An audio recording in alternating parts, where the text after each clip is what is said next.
श्री शिवाय नमस्तुभ्याम। हर हर महादेव। आज सभी आप जान पाएंगे कि कुल देवी पूजन करना क्यों जरूरी होता है। कुल देवी पूजन से हमारे जीवन में आ रहे सारे संकटों, रोग, बीमारी से हमें मुक्ति प्राप्त होती है। साथ में सुख और वंश वैभव में भी वृद्धि कैसे होती है यदि आप कुल देवी पूजन करते हैं। जैसे कि नवरात्र का प्रारंभ चल रहा है। नवरात्र की अष्टमी नवमी तिथि में हर घर में कन्या पूजन होता है और माँ को प्रसन्न किया जाता है। जब तब साधना करके अपनी सिद्धि और शक्ति को प्राप्त करके भक्त वर्ष भर के लिए एनर्जेटिक और ऊर्जावान महसूस करते हैं यदि वह नवरात्र में माँ देवी की आराधना करते हैं तो। जैसा कि आप सभी को स्मरण होगा कि नवरात्र में कन्या पूजन, माँ को प्रसन्न करना, उनका भजन कीर्तन करना आदि का बहुत विशेष महत्व होता है।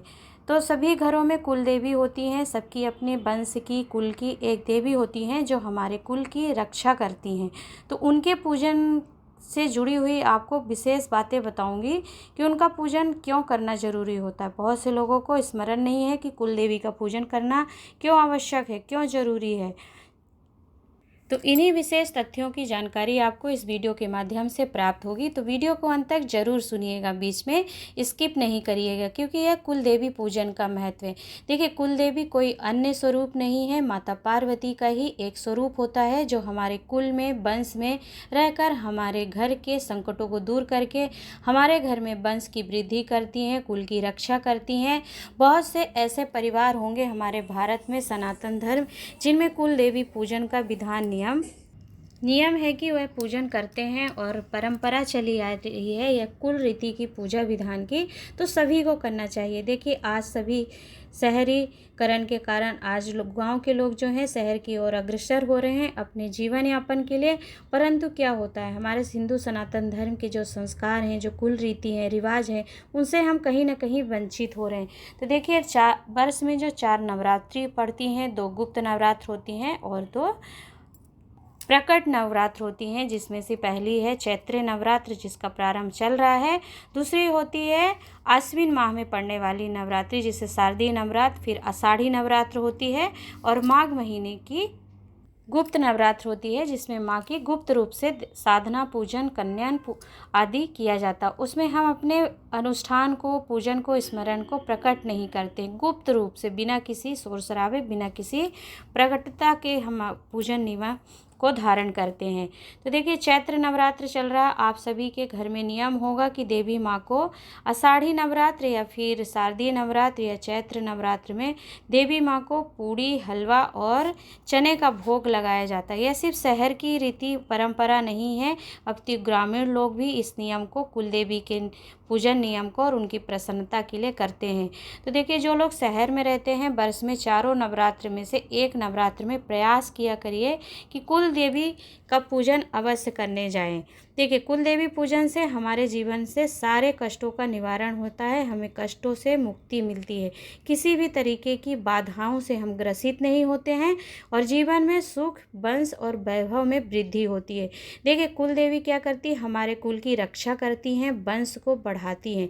इसीलिए हम कोई भी पूजन अनुष्ठान करते हैं तो सर्वप्रथम अपने कुल देवी, देवता और अपने पितृदेव का स्मरण करते हैं, क्योंकि यह हमारे जीवन के सर्वश्रेष्ठ और प्रथम पूज्य में माने जाते हैं। देखिए, प्रथम पूजनीय तो श्री गणेश भगवान है, परंतु यदि कुल और वंश की बात करें तो पितृदेवों का स्मरण और कुलदेवी का स्मरण, कुलदेवता का स्मरण करना आवश्यक हो जाता है। कुल देवी पूजन से हमारे जो कार्य बिगड़ते हैं, देखिए, जब हमारे क्षेत्र की, कुल की देवी हैं और हम उनको परंपरागत से पूजन करते आ रहे हैं, हमारे पूर्वज करते आ रहे हैं, परंतु आज की नई पीढ़ियां जो हैं उनका पूजन स्मरण नहीं करती हैं, उनको ना तो भेंट स्वरूप कुछ समर्पित करती हैं, ना कभी उनके दर्शन को जाती हैं। उससे क्या होता है, कुल देवी माता रुष्ट तो नहीं होती, रक्षा करती हैं, परंतु कभी न कभी कुछ हमारे जीवन में विघ्न, बाधा आने लगती है और हमें यह ज्ञात नहीं होता कि यह किस कारण से होता है।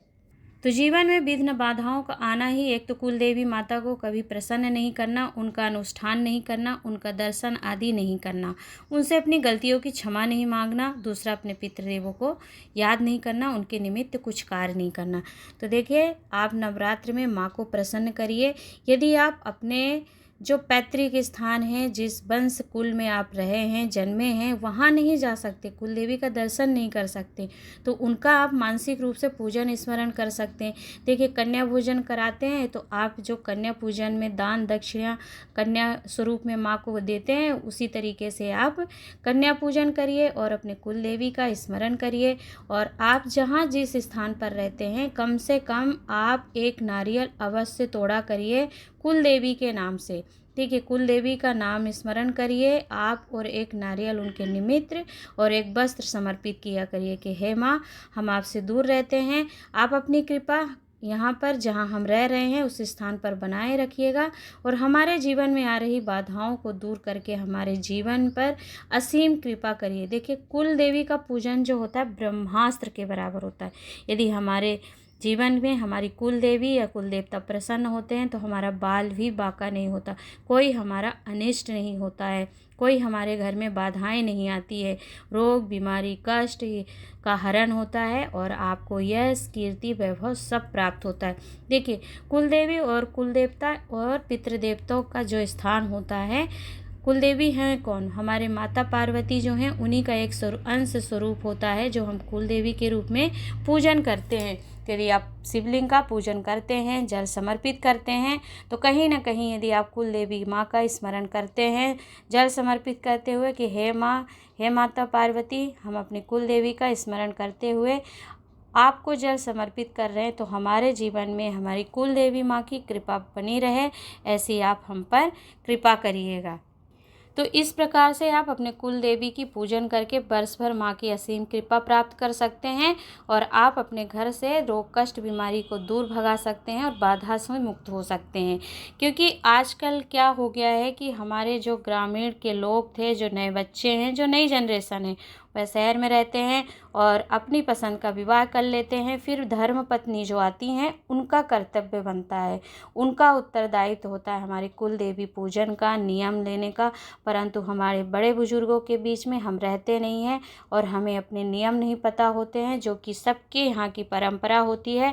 तो सभी बताइएगा कि किस किस के यहाँ कुल देवी रीति रिवाज से पूजन विधान नवरात्र में भी किया जाता है और माँ को प्रसन्न किया जाता है। देखिए, कुछ लोग ऐसे होंगे जो जानते होंगे कि जब पहले हम अपने बच्चे की शादी या विवाह करते हैं तो हमारी जो कुल देवी होती, प्रथम निमंत्रण हम कुल देवी को प्रसन्न करते हैं कि हम अपनी घर में लक्ष्मी स्वरूपा बेटी बहू ला रहे हैं, तो उसको कोई तकलीफ नहीं हो, इसलिए कुल देवी का पूजन किया जाता है। जब हमारे वंश में वृद्धि होती है, जब हमारे घर में पोता आता है, बहू का बच्चा होता है, तब भी हम कुल देवी का पूजन करते हैं। कुल देवी की कुछ जगहों पर, स्थानों पर मान्यताएं होती हैं कि कुछ उन्हें पूड़ी का भोग लगाया जाता है, जैसे किलो के हिसाब से लगाया जाता है कि इतने 10 किलो 5 किलो का लड्डू का भोग लगेगा या पूड़ी का भोग लगता है। इस तरीके से सभी के यहाँ पारंपरिक रूप से जो नियम होते हैं उसको निभाया जाता है। तो आजकल शहर में रहकर हम नव दिन नव दुर्गा माँ का उपासना तो करते हैं, परंतु कुल देवी के निमित्त स्मरण से हम कुछ नहीं कर पाते हैं। उनका स्मरण करना बहुत आवश्यक है, उनकी पूजा अवश्य करिएगा। अलग से आपको पूजन नहीं करना है, बस उनका स्मरण करना है, अपने कुल देवी का नाम लेकर के अपने गोत्र से कि हम ये हैं, आपके बच्चे हैं माँ, और आपको स्मरण कर रहे हैं, आपको हम पर कृपा करना है। तो इस प्रकार आप दूर रहकर भी अपने पैतृक स्थान से कुल देवी माँ को प्रसन्न करके अपने जीवन को सुखमय और आनंदित बना सकते हैं। और प्रयास करिएगा कि एक दीपक आप अपने कुल देवी के नाम का अपने घर में अष्टमी या नवमी, कुछ लोगों के यहाँ अष्टमी की पूजा होती है, अर्थात अष्टमी सप्तमी का व्रत रखते हैं और अष्टमी को कन्या पूजन करके फिर आप नवरात्र का व्रत रखते हैं। तो अष्टमी के दिन जब आप पूजन करें, कन्या भोजन कराएं, तो थोड़े से अक्षत अपने कुल देवी के नाम से रख करके और एक दीपक प्रज्वलित करिएगा और वह अक्षत आप अपने अन्न भंडार बरकत वाले में स्थान में रखिएगा कुल देवी के नाम स्मरण से। तो वह अन्नपूर्णा माता होती है, कुल देवी माँ जो है, उनका आशीर्वाद अन्न स्वरूप में बना रहता है, सुख समृद्धि बनी रहती है। कन्या पूजन कराइए, आपके यहाँ अष्टमी पूजा होती है, अष्टमी करिए। जिन लोगों के यहाँ अष्टमी व्रत करके नवमी पूजन होता है, वो भी इसी नियम से एक दीपक अपने कुल देवी के नाम का आप जिस स्थान पर जहाँ हैं वहाँ पर प्रज्वलित करिए, उनका नाम स्मरण करिए और एक नारियल उनके निमित्त अवश्य रखिएगा कि है माँ, हम आप के लिए जो भी कर रहे हैं, इस नारियल की भेंट को स्वरूप को आप भेंट स्वीकार करके हमारे जीवन में सुख प्रदान करें। तो आशा करती हूँ कि यह जो कुल देवी पूजन की नियम पद्धति है जो आजकल थोड़ा कम होता जा रहा है, लोगों को स्मरण नहीं रहता है। देवी आराधना तो करते हैं, माँ की पूजा भी करते हैं, परंतु माँ को, कुल देवी माँ का स्मरण करना भी आपके लिए कितना आवश्यक है, यह आप इस वीडियो के माध्यम से समझ पाए होंगे। यदि कुछ नारियों के गर्भ में संतान नहीं होती है या गर्भ बार बार गिरता है, ऐसी कुछ समस्याएं आती हैं, तो उन्हें कुल देवी का स्मरण करना चाहिए, कुल देवी से मन्नत मांगनी चाहिए। नवरात्र से पावन और पवित्र कोई दिन नहीं होता। अगर कि आपकी झोली खाली है तो अपनी कुल देवी माँ से आराधना करिए कि हे माँ, हम आपके कुल के बच्चे हैं। जिस प्रकार आप अपने कुल की रक्षा कर रही हैं, उसकी वृद्धि कर रही हैं, तो कृपा करिए हमारी खाली झोली को भरिए और वंश की वृद्धि करिए, क्योंकि कुल देवी माँ हमारी रक्षा करती हैं और हमारे घर में वंश की वृद्धि करती हैं, यश वैभव को प्रदान करती हैं। तो एक बार अपने संतान प्राप्ति के लिए, सुख समृद्धि के लिए अपने कुल देवी का भी स्मरण आप लोग अवश्य करिएगा। बाकी कुल देवी पूजन का नियम जो है, पूज्य गुरुदेव भी वर्णन करते हैं कि अपनी कुल देवी का, देवता का स्मरण निश्चित ही करना चाहिए।